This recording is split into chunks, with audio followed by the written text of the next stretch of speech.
Assalamualaikum warahmatullahi wabarakatuh.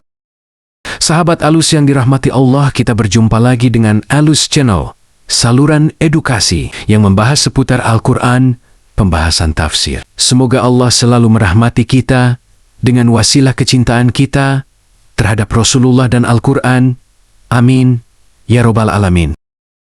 Untuk teman-teman yang baru menemukan channel ini, jangan lupa untuk subscribe agar tak ketinggalan video-video dari kami berikutnya. Imam Bukhari dan Muslim meriwayatkan dari Jundub yang berkata, suatu ketika Rasulullah menderita sakit sehingga tidak melakukan salat malam 1 atau 2 hari lamanya.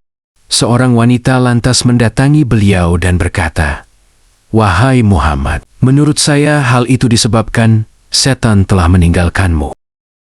Allah lalu menurunkan ayat, "Demi waktu duha ketika matahari naik sepenggala, dan demi malam apabila telah sunyi, Tuhanmu tidak meninggalkan engkau Muhammad, dan tidak pula membencimu."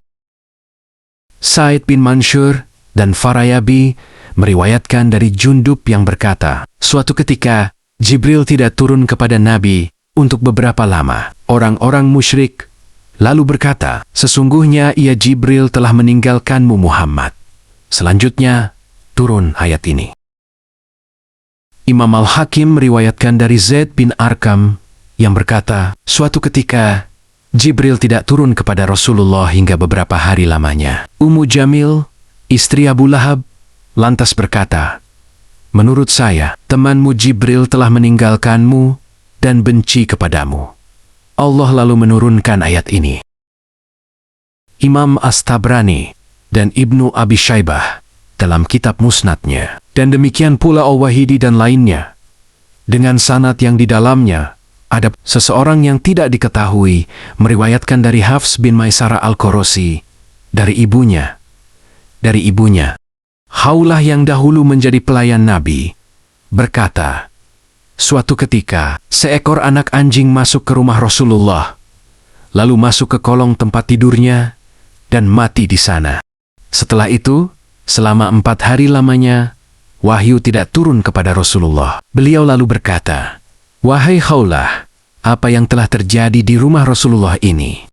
Kenapa Jibril tidak datang?" Saya lalu berkata dalam hati, "Saya akan mencoba merapikan dan membersihkan bagian bawah tempat tidur." Saya lalu mengeluarkan dari sana bangkai anak anjing tersebut. Tidak lama kemudian, Rasulullah datang dengan tubuh yang gemetar, tanda telah menerima wahyu. Memang, jika wahyu turun maka tubuh beliau akan terlihat gemetar. Pada saat itu, Allah menurunkan ayat ini.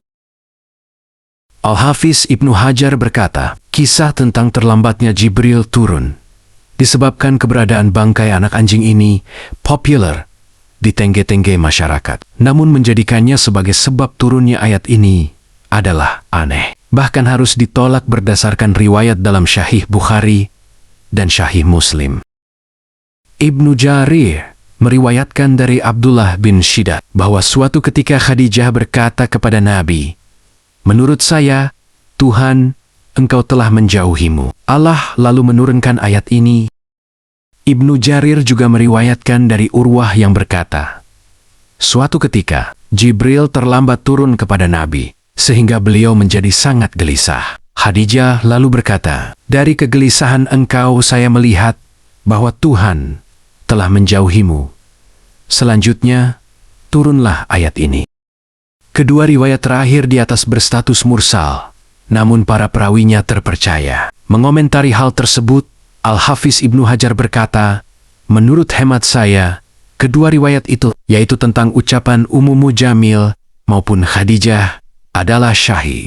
Artinya, keduanya memang mengucapkan kata-kata seperti itu. Akan tetapi, bedanya Ummu Jamil mengucapkannya dalam rangka mengejek Nabi, sementara Khadijah dalam rangka merasa kasihan kepada beliau. Bismillahirrahmanirrahim. Demi waktu duha, ketika matahari naik sepenggala, atau demi waktu siang seluruhnya. Penyebutan waktu duha mengisyaratkan bahwa tenggang waktu ketika Nabi tidak menerima wahyu beberapa lama, bagaikan malam yang gelap, sedangkan turunnya surah ini setelahnya, bagaikan fajar yang menyingsing. Dan demi malam, apabila telah sunyi dan gelap, ketika matahari bergeser ke tempat lain, belahan bumi yang ditinggalkannya beranjak tenang dan gelap, menjadi waktu yang tepat untuk istirahat. Maksudnya, ketika turunnya wahyu kepada Nabi Muhammad SAW terhenti untuk sementara waktu, orang-orang musyrik berkata, Tuhannya Muhammad telah meninggalkannya dan benci kepadanya. Maka turunlah ayat di atas untuk membantah perkataan orang-orang musyrik itu. Tuhanmu tidak meninggalkan engkau Muhammad, dan tidak pula membencimu. Yakni Allah Subhanahu wa Ta'ala tidaklah meninggalkan beliau dan membiarkannya sejak dia mengurus dan mendidik beliau. Bahkan dia senantiasa mengurus dan mendidik beliau dengan pendidikan yang sebaik-baiknya, serta meninggikan beliau sederajat demi sederajat. Yakni, dia tidak membencimu sejak dia mencintaimu. Inilah keadaan Rasulullah yang dahulu dan yang sekarang, yakni keadaan yang paling sempurna. Kecintaan Allah selalu untuk beliau dan akan tetap terus seperti itu, serta diangkatnya beliau kepada kesempurnaan dan tetap terus mendapatkan perhatian dari Allah Subhanahu wa Ta'ala. Adapun keadaan beliau pada masa mendatang, maka sebagaimana firman-Nya, dan sungguh yang kemudian itu lebih baik bagimu daripada yang permulaan. Maksudnya, bahwa akhir perjuangan Nabi Muhammad SAW akan menjumpai kemenangan. Meskipun permulaannya penuh dengan kesulitan, Allah Subhanahu wa Ta'ala menguatkan agama beliau, memenangkan beliau terhadap musuh-musuhnya, serta memperbaiki kondisi beliau. Sayang, beliau mencapai keadaan yang tidak dapat dicapai oleh orang-orang terdahulu maupun yang datang kemudian, baik dalam hal keutamaan, kebanggaan, maupun kegembiraan. Sedangkan di akhirat, maka tidak perlu ditanya tentang keadaan beliau. Keadaan beliau penuh dengan berbagai kemuliaan dan kenikmatan.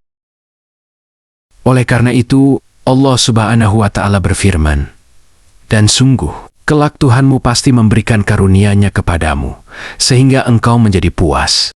Pemberiannya yang besar tidak mungkin diungkapkan selain dengan kata-kata itu. Di antara ahli tafsir, ada yang menafsirkan akhirat dengan kehidupan akhirat beserta segala kenikmatannya, dan ulah dengan kehidupan dunia.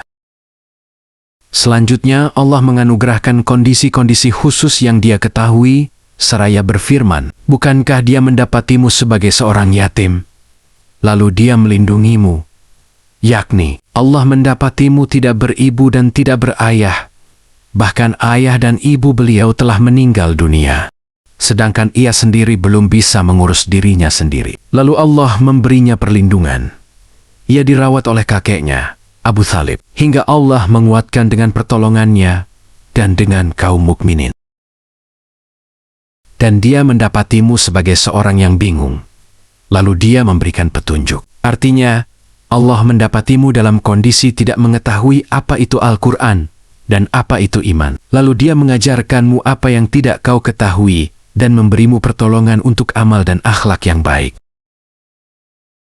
Dan Dia mendapatimu sebagai seorang yang kekurangan, lalu Dia memberikan kecukupan, yakni mendapatimu dalam keadaan fakir, lalu Allah memberimu kecukupan, berupa penaklukan berbagai negeri untukmu, berupa pemungutan harta dan upeti. Rob yang menghilangkan berbagai kekurangan darimu ini, akan menghilangkan semua kekurangan darimu. Dan Rob yang menyampaikanmu pada kecukupan, memberimu perlindungan, menolong, serta memberimu petunjuk, maka balaslah nikmat-Nya dengan rasa syukur. Karena itu Allah berfirman, adapun terhadap anak yatim, maka janganlah kamu berlaku sewenang-wenang, yakni, jangan memperlakukan anak yatim dengan buruk. Jangan merasa tertekan karenanya, dan jangan membentaknya. Tapi muliakanlah, berikan semampumu dan perlakukanlah dia, sebagaimana kau ingin anakmu diperlakukan serupa sepeninggalmu.